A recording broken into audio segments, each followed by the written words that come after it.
जब मंडल आंदोलन आया, बीपी मंडल साहब यहाँ बिहार के थे ना, आरक्षण कहां से आई और कर्पूरी की मां और बहन के लिए गालियां दी गई थी, वो किसका था?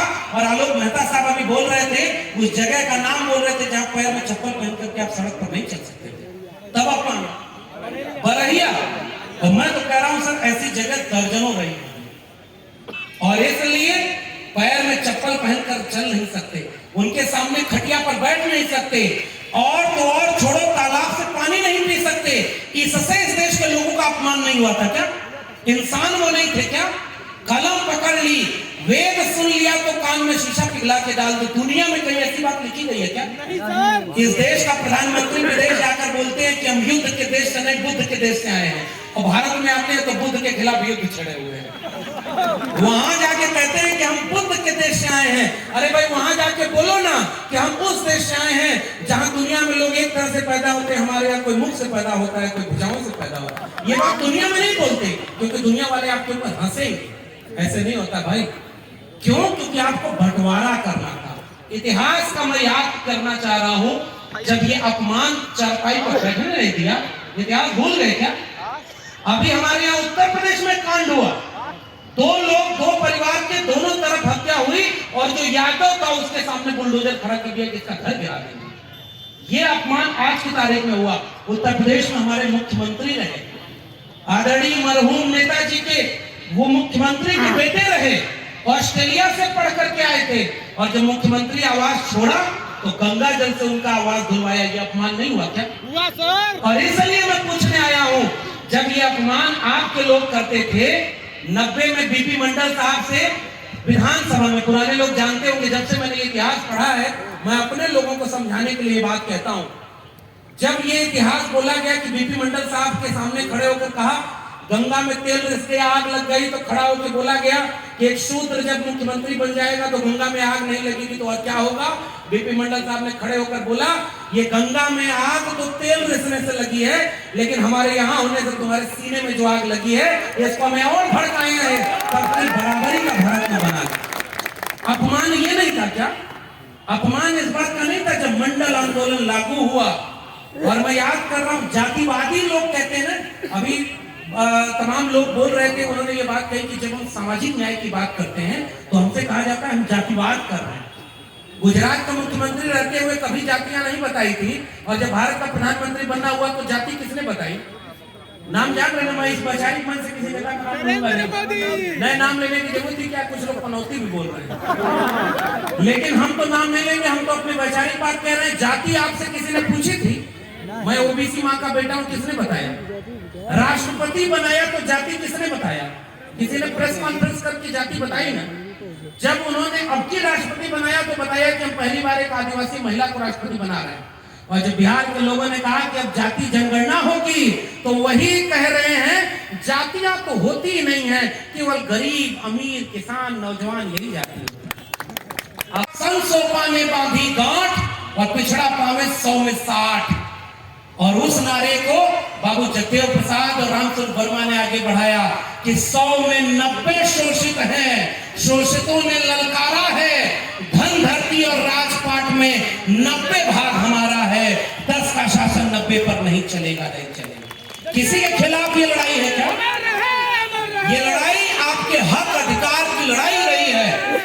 और उस नारे को जब आगे बढ़ाया तब उन्होंने कहा कि जो जमीन को जोते बोए वो जमीन का मालिक होए, राष्ट्रपति का बेटा हो या चपरासी की हो संतान, और टाटा बिरला अंबानी हो, सबको शिक्षा एक समान, सबको शिक्षा सबको काम, वरना हो की नींद हराम। शिक्षा पर जो खर्चा हो बजट का 10वां हिस्सा हो, और सबको शिक्षा दे न सके जो, वो सरकार निकम्मी है, और जो सरकार निकम्मी है वो सरकार। ये हमारी लड़ाई है। उत्तर प्रदेश में मुख्यमंत्री थे राम नरेश यादव, और बिहार में मुख्यमंत्री थे कर्पूरी ठाकुर, एक अहिर बिरादरी के और दूसरे नाई बिरादरी के। दिल्ली के लोग उस इतिहास को याद करिए, उन्होंने क्या कहा कि दिल्ली से चमड़ा भेजा संदेश, और बार बनावा कर्पूरी और भैंस चरावा राम नरेश। ये किसने नारा लगाया था? बड़ जात बतियौला से छोट जात के लतियौला से, ये मुहावरा किसने बनाया था? ये सवाल हमने पूछना शुरू किया, क्योंकि तुमने कभी अपने धर्म के नाम पर हमें एक माना ही नहीं, तुम हमें जातियों में बांटकर अपमानित करते रहे हो। अहिर गड़रिया कुर्मी चोर और घर सारे का टंगरी तोड़, भोजपुरी समझते हैं ना? समता बिना समाज नहीं, बिन समाज जनराज नहीं, और जो जमीन को जोते बोए वो जमीन का मालिक होए, ये नारा लगा था। और समाजवादी जगह है ये भाई। बिहार के लोगों, आपसे ऊर्जा लेने के लिए मैं इस इतिहास को याद कर रहा हूं। क्या बोला था उन्होंने? दो बातें हैं मोटी मोटी, हमें चाहिए इज्जत और रोटी। हमारी लड़ाई इज्जत और रोटी की लड़ाई थी। जितने लोगों ने ये लड़ाई लड़ी है वो इज्जत और रोटी की लड़ाई। तो समाजवाद का नारा था, मिटे गरीबी और अमीरी, मिटे चाकरी और मजबूरी, रोटी कपड़ा सस्ती हो और दवा पढ़ाई मुफ्ती हो। वो नारा जब आगे बढ़ा, उन्होंने क्या लिखा उस नारे में कि ब्राह्मणवाद की क्या पहचान, गिट पिट बोले करे न काम, और मानववाद की क्या पहचान, ब्राह्मण भंगी एक समान। ये नारा था, और उस नारे को डॉक्टर राम मनोहर लोहिया ने आगे बढ़ाया। और ये है वो बिहार की जमीन। इसलिए मुझे लगता है सर, हमारे जैसे लोग जब बिहार आते हैं तो इसकी मिट्टी में आज भी हमें तथागत बुद्ध की तर्कशील प्रज्ञा करुणा की ताकत महसूस होती है। इसलिए हम बिहार से ऊर्जा लेकर जाते हैं। इस बिहार जब हम आते हैं तो सम्राट अशोक को याद करते हैं। आज के लोग कहते हैं हम अखंड भारत बनाएंगे, और यहाँ के लोगों को कहते हैं कि अगर आपको इनका मामला कबूल नहीं तो आप पाकिस्तान चले जाइए, बोलते हैं ना। और अखंड भारत में 45 करोड़ मुसलमान बाहर से भारत में आ जाएंगे, इसका क्या करोगे? इसलिए जब बिहार हम आते हैं तो सम्राट अशोक को याद करते हैं। ये इतिहास है आपका। हमारी लड़ाई किसी जाति किसी धर्म के खिलाफ नहीं है। सम्राट अशोक ने जब तलवार उठाई तो वहां मैं गया हूं, उस जगह पर बंगाल में नदी का रंग लाल हो गया था, और जब तलवार रख करके बुद्धिज्म का परचम उठाया, ये पंचशील झंडा पूरी दुनिया में लहराया। उस ताकत का नाम है सम्राट अशोक। और उसकी बात मैं बिहार में जब भी आता हूं तो याद करता हूं। ये बिहार मानव कर्पूरी ठाकुर की जमीन है।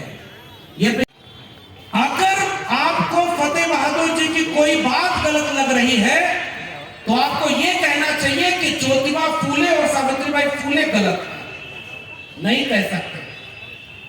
अगर आपको बाकी लोगों की बात गलत लग रही है तो ये बात तो हजारों साल से हमारे कोठे पूछते आए।